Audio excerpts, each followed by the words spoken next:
mi nombre es Judith Harders, soy franco-mexicana, ¿no? Entonces hay un cruce cultural ahí que me acerca también a estos temas de género y vamos a entender por qué.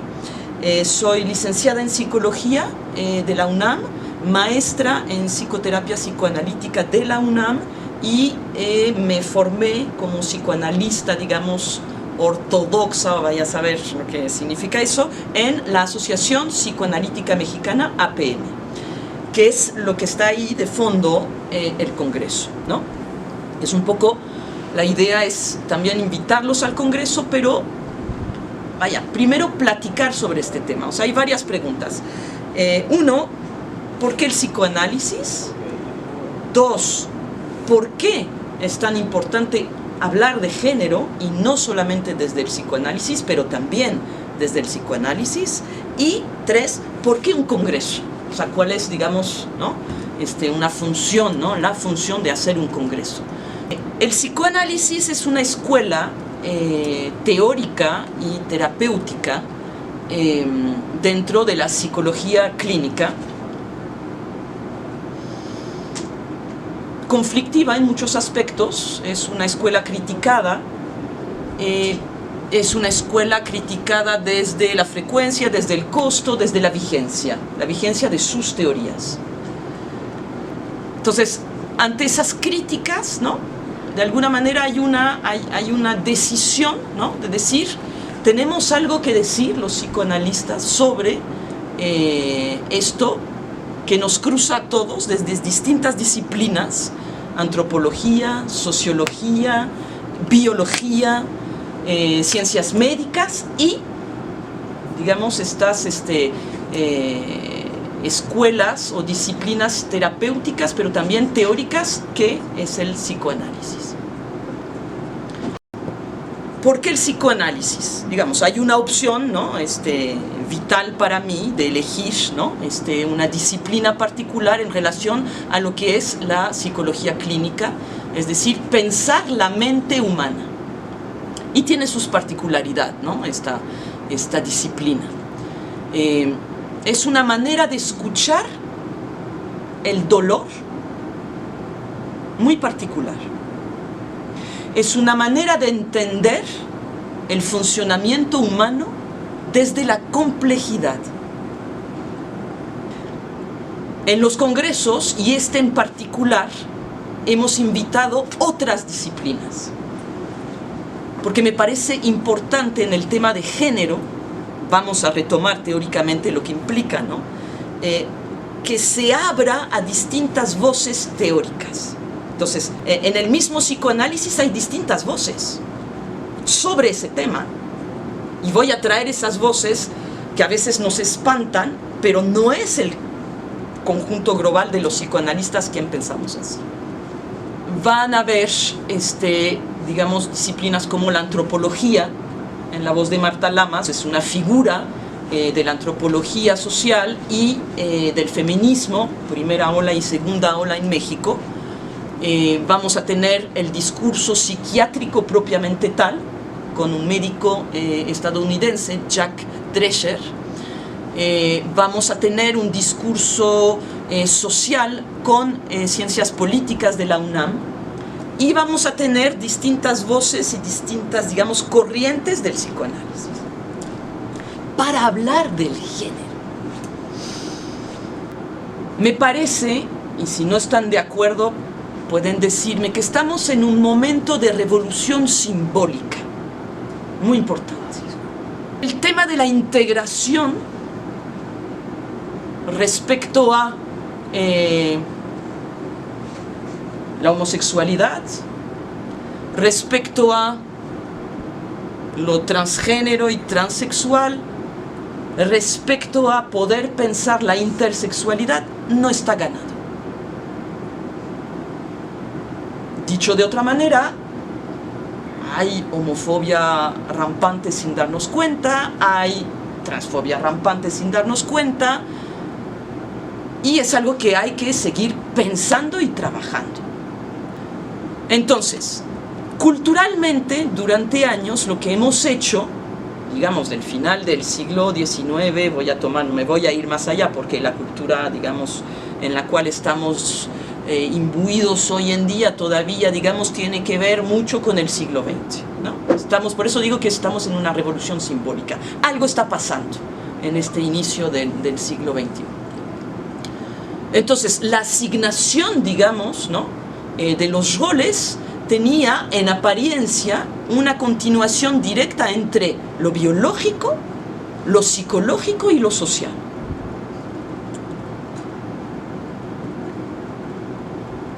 Primeras voces, digamos, y con roles asignados, es decir, con creencias y atribuciones en relación a lo que es ser hombre y ser mujer.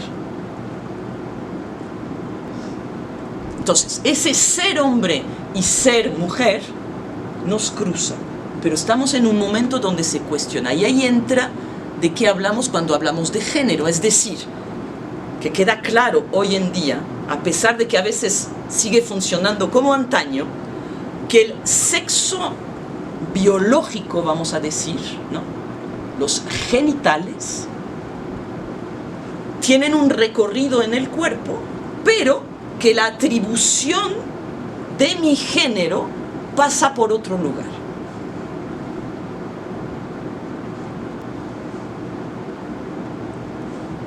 Y la pregunta trans es esa: tengo un cuerpo de macho y sin embargo me siento mujer. ¿Qué hacemos con eso?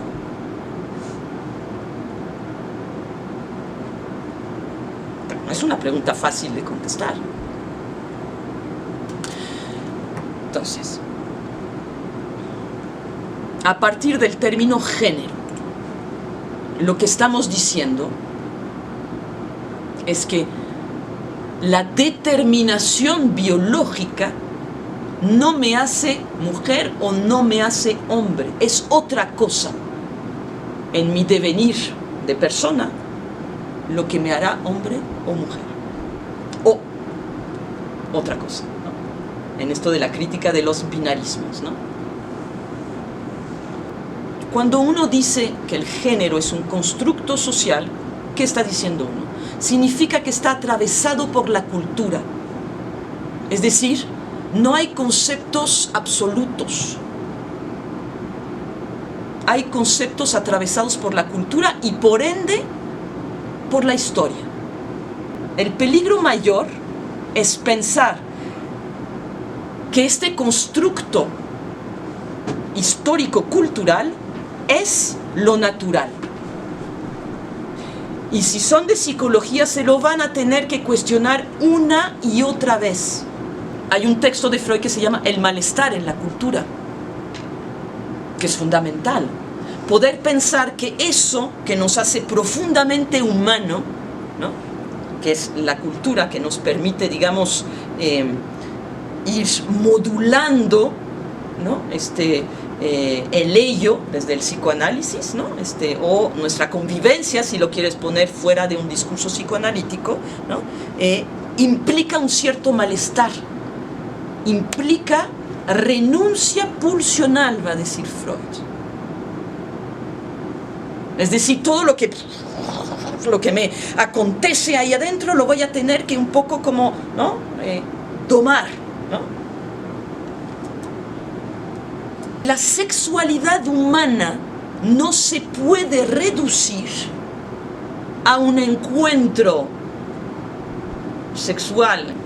Empieza desde el nacimiento, porque hay otros órganos que son fundamentales, la piel, todo lo que es de nuestro cuerpo, los órganos que tienen relación con el exterior, los ojos,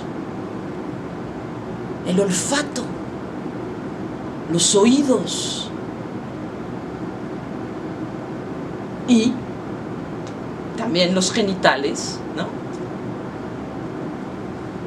macho, hembra y el ano.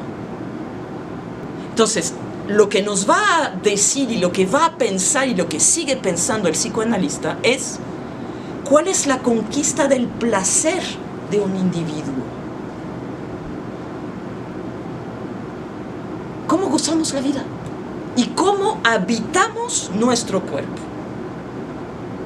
Entonces, primer tiempo, la sexualidad en dos tiempos. El perverso polimorfo. Luego habla de un tiempo de latencia, como que el niño, 8 años, estaría más concentrado en sus conquistas cognitivas en la escuela. Y luego, ¿qué viene? La metamorfosis puberal. Una cosa que es programada biológicamente, que no podemos detener, que viene, pum, que nos crecen los pechos, pum, que nos crecen las caderas a las mujeres, pum, que sale pelo donde antes no teníamos, que no sabemos qué hacer con eso y que nos angustia, porque además empezamos a sentir excitación que antes no sentíamos. Y además hay cosas que cuando yo era niño o niña no estaban prohibidas y ahora sí.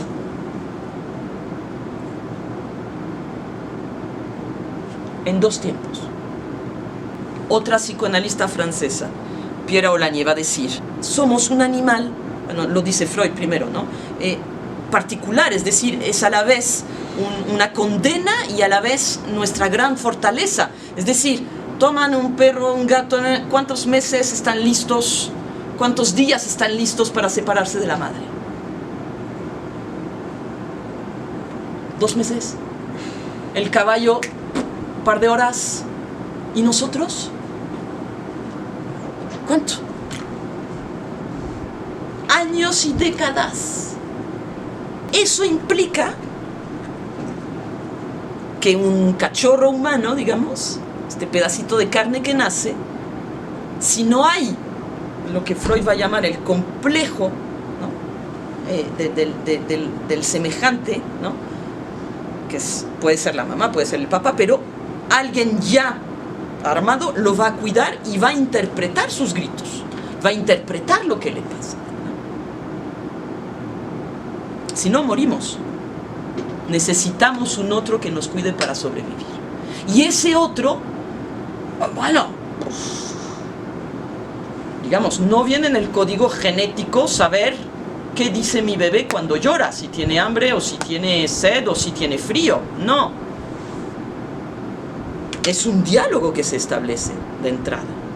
Y una comunicación. El grito del bebé es una comunicación que la mamá y el papá van a tratar de decodificar de alguna manera. Y a veces se equivocan. Muchas veces aciertan. De niña mi cuerpo forzosamente pertenece a otros porque no soy capaz de cuidarlo yo sola. Pero apropiármelo en la pubertad y en la adolescencia es parte, digamos, vamos a decir, de la chamba, ¿no? Psíquica, ¿no? Hacerlo mío. Y por ende saber que me gusta. Y definir claramente. A mí soy hombre y me gustan los hombres. Yo soy mujer y me gustan los hombres. O, estoy oyendo esto que llevo un rato oyendo y, tengo un cuerpo de hombre, sin embargo, me siento mujer. Bueno, de hombre, de varón, ¿no? O sea, está como XXXY implicaría ser mujer, ser hombre, y además el ser mujer implicaría estar en el lugar de la pasividad, de la recepción, del hogar y del cuidado, y ser hombre estaría en el lugar de ser activo, ser proveedor, ser... Digo, eso es como álgebra de primaria. O sea, todas las variables están, estoy de acuerdo, seguimos jugando con las mismas variables, pero ese es 1 más 1 igual a 2, es decir, álgebra de primaria. Cuando ya pasamos a secundario, a prepa, ya estamos haciendo combinatorias muy diferentes, ¿no? En algún momento, si son psicólogos, estudiaron a Jean Piaget, que es un gran investigador suizo, ¿no? Sobre los procesos cognitivos, y recordarán que, digamos, la mente humana, si bien piensa generalmente justamente en binarismos, a partir de los binarismos hay posibilidades combinatorias, si no infinitas, muy amplias. Entonces voy, ¿no? Seré XX, pero soy mujer, pero yo soy activa y proveedora, ¿no? Sería XY, soy hombre, me siento hombre, pero voy a ser el amo de casa, ¿no? Y luego entonces está el trans, soy XX, pero no me siento mujer, me siento hombre. Y voy a ser proveedor. ¿Sí ven, no? Como las flechas que se van cruzando y las combinaciones posibles. Ahí estamos. Desde lo psíquico, ahí estamos. De alguna manera, somos los seres humanos, buscamos categorías y nomenclaturas en forma como intuitiva. Necesitamos entender el mundo desde nomenclaturas, necesitamos categorizar. Es parte de nuestro proceso cognitivo y de aprehensión del mundo. Entonces, obviamente, ante un contexto sociopolítico-cultural, con el tema de la visibilidad, ¿no? De algunas minorías, ha habido una necesidad de cambiar de nomenclatura, ¿no? Entonces, antes existía, digamos, una sola, uno podía pensar heterosexual, homosexual, y lo demás caía en una categoría, digamos, de cierta anomalía, ¿no? O anomalía genética, que sería lo que estamos rebautizando ahorita como lo intersexual, es decir, lo que se decía antes de o anomalía o malformación genética, es decir, alguien que puede nacer con XXY en su cuerpo y tiene consecuencias, obviamente, en la vida hormonal del sujeto, ¿no? Tienen un físico bastante reconocible, en general tiene su nombre, médico, ¿no? Etcétera. Puede haber anomalías diferentes, ¿no? Entonces, lo intersexual. Y obviamente la heterosexualidad y la homosexualidad no es suficiente, ¿no? Para hablar de lo que está pasando a nivel de género. Entonces se rebautizó, digamos, ¿no? La nomenclatura habitual a la que estamos acostumbrados, y lo cis es la opción heterosexual habitual, ¿no? Hegemónica hasta el momento, ¿no? Que hemos rebautizado como cisgénero. Es decir, yo, hembra, en un cuerpo de hembra, identificada con el género femenino, siendo mujer, me siento mujer, y mi objeto de amor, mi objeto sexual, ¿no? Es un hombre, el opuesto, vamos a decir. Es una nomenclatura que ya está, ¿no? Se estableció, entonces estamos todos aprendiendo a manejarla como un nuevo alfabeto, como un nuevo idioma, ¿no? Entonces, la nueva nomenclatura es importante en ese sentido porque da visibilidad, ¿sí?, a esto que estaba puesto en especie de anomalía, exacto, ¿no? Y creo que para volverlo un poco más sencillo, cisgénero se queda en un concepto tradicional, justo como lo explicaba la doctora: soy mujer, me siento mujer, me gusta un hombre.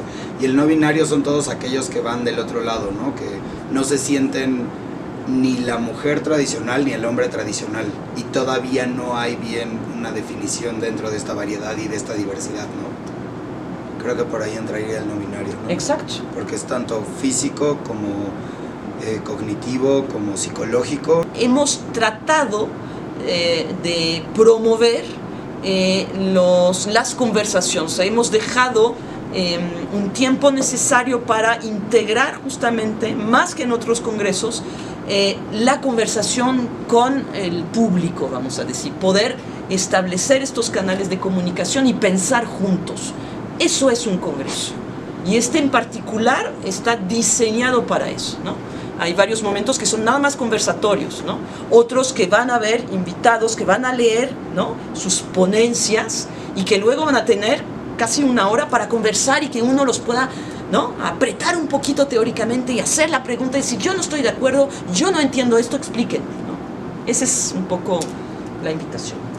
Sí, bueno, para resumir un poco lo que dice la doctora, el congreso se lleva a cabo ya en unos días, el 20, 21 y 22 de octubre, en la Universidad Intercontinental. El congreso va a tener más de 90 mesas de debates, ponencias, conferencias, tanto de ponentes internacionales como de doctores de aquí de México. Y bueno, también hubo en su momento un área para subir trabajos, que esto me parece interesante comentarlos porque no nada más es este año, sino cada año que se hace el congreso se les invita a los alumnos a subir un trabajo con respecto al tema que se trata ese año. y bueno, existe hasta la posibilidad de que puedan dar una mesa de debate o una ponencia dentro de los espacios del Congreso, ¿no? Para inscribirse, que es más a lo que yo vengo, como estudiantes ustedes tienen beneficios, tienen descuentos y tienen paquetes por grupo. Ahorita estamos en la última etapa, ya casi se llena el Congreso como tal. Este año en particular es aquí en Ciudad de México, el 20, 21 y 22 de octubre, y para estudiantes tenemos descuentos muy asequibles para ustedes, para que puedan participar. Son 3 días completos, y lo padre que nos dejó la pandemia en este caso es que va a ser formato híbrido. ¿Qué quiere decir esto?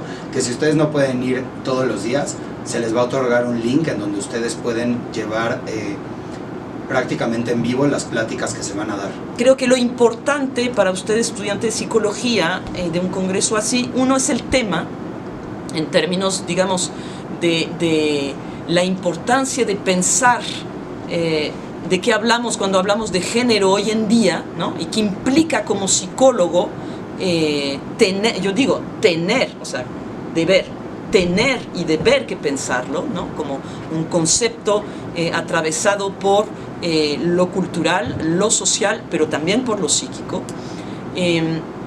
Vamos a tener 3 grandes ejes, que es la diversidad sexual, ¿no? Y entender un poquito qué es lo que estábamos platicando, ¿no? Que implica y cómo pensamos los psicoanalistas la sexualidad humana o la psicosexualidad, para retomar un término de Freud. Vamos a tener otro eje que va a ser el cuerpo, ¿no? Hay manera de pensar la sexualidad humana y la psicosexualidad sin pensar el cuerpo y lo que implica el cuerpo, lo que estábamos, ¿no? Platicando. Y otro eje va a ser la violencia de género, con el cuidado de pensar que la violencia de género no es solamente la violencia ejercida hacia las mujeres, ¿no? Es mucho más amplio, ¿no? la problemática. Entonces, me parece a mí temas esenciales. Elijan ser psicólogo clínico, educacional, organizacional. Es algo que hay que pensar porque atañe a las relaciones humanas y atañe a la complejidad de lo humano. Y el Congreso tiene esa particularidad, no siempre sucede, que tenemos distintas voces de distintas disciplinas. Además de tener dentro de la escuela psicoanalítica distintas posturas, porque tampoco los psicoanalistas pensamos todos igual, ¿no? Incluso nos peleamos y hay guerras bastante intensas, ¿no? Entre escuelas y otras, ¿no?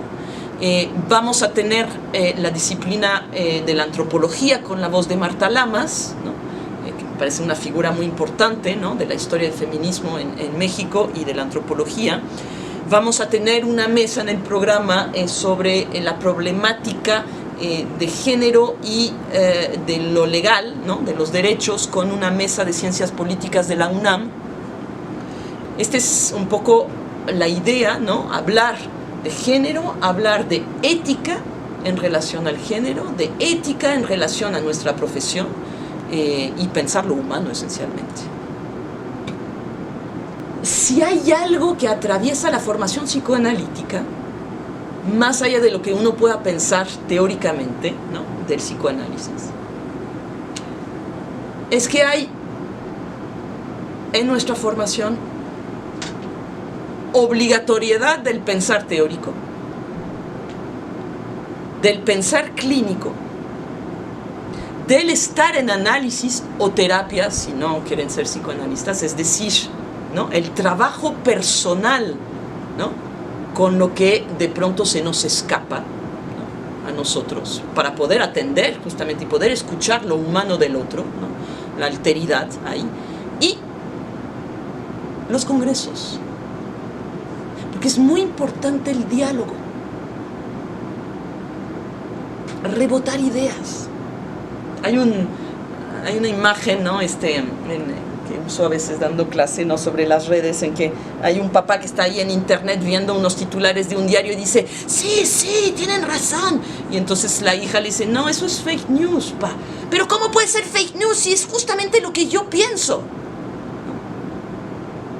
si me encierro, ¿no?, con mis cuates en pensar todos lo mismo, ¿no?, y no voy incluso a otra universidad, a ver, una mesa de la UIC, por deferencia, en la que nos recibe, ¿no?, incluso otra clase social, incluso otro contexto cultural, pues vamos a ver Venezuela, Colombia, Argentina, Estados Unidos, también va a estar el discurso psiquiátrico ahí. ¿Cómo voy a aprender la complejidad humana y entender que el género es un concepto, digamos, cruzado por lo cultural y el contexto histórico?